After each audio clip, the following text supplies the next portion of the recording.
My name is Tarek Bayaa. I'm a co-founder at Bayzat. Bayzat's a technology company that provides insurance and HR solutions. So primarily what we do is we automate HR administration and payroll for small and medium enterprises within the UAE, and we do so at no cost. And the way we monetize is through finding intuitive ways to distribute financial services at scale to both companies and employees. We started in 2015, and since then we've raised over $31 million of VC funding from both the region and US and European investors. Today the team's over 200 employees and we service 1,000 SMEs within the UAE. In terms of endeavor, we started the process in 2016.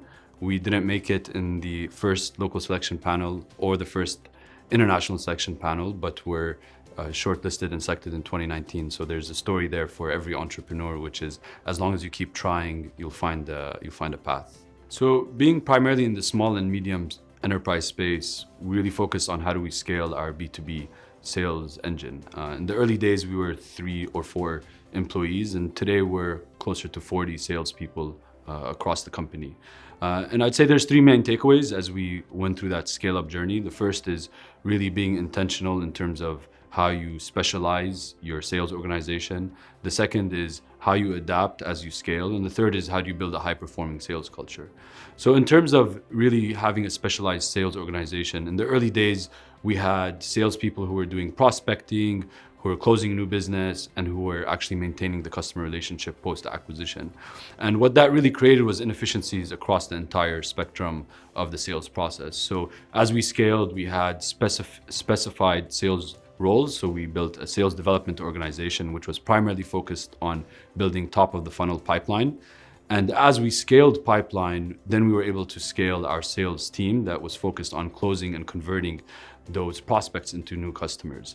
And what that really enabled us to do was really focus on building top of the funnel before actually scaling the sales organization, and even building a path for salespeople to develop and grow their skill sets within the sales team. So coming in as an intern or coming in as a fresh college grad and then moving their way up across the sales organization. So it built a really great career development path.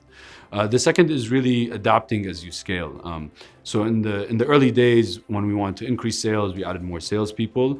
But it really, as we grew the organization, and once we hit at least 10 salespeople, we realized that if we can get an extra 10% of efficiency per person, that actually ends up saving us a hire. So continuing to focus on how do you drive productivity within the sales organization as you scale, and rethink how you set up your sales process and the metrics you're looking at really becomes a cost-saving exercise and actually drives more revenue for the business. Finally, we looked at how do we build a high-performing sales culture. And as we looked at most studies conducted by McKinsey, Harvard Business Review, what we realized is that high-performing sales organizations are high-performing because they're intentional.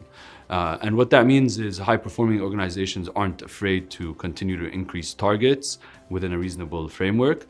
High-performing sales organizations promote salespeople who are doing really well much faster than mediocre performing sales organizations, and are actually more willing to let go of low performers. So in essence, as you scale your sales organization on the B2B side, really focus on building specialized sales roles, focus on adapting your sales organization as you grow, and then be intentional about building a high-performing sales organization.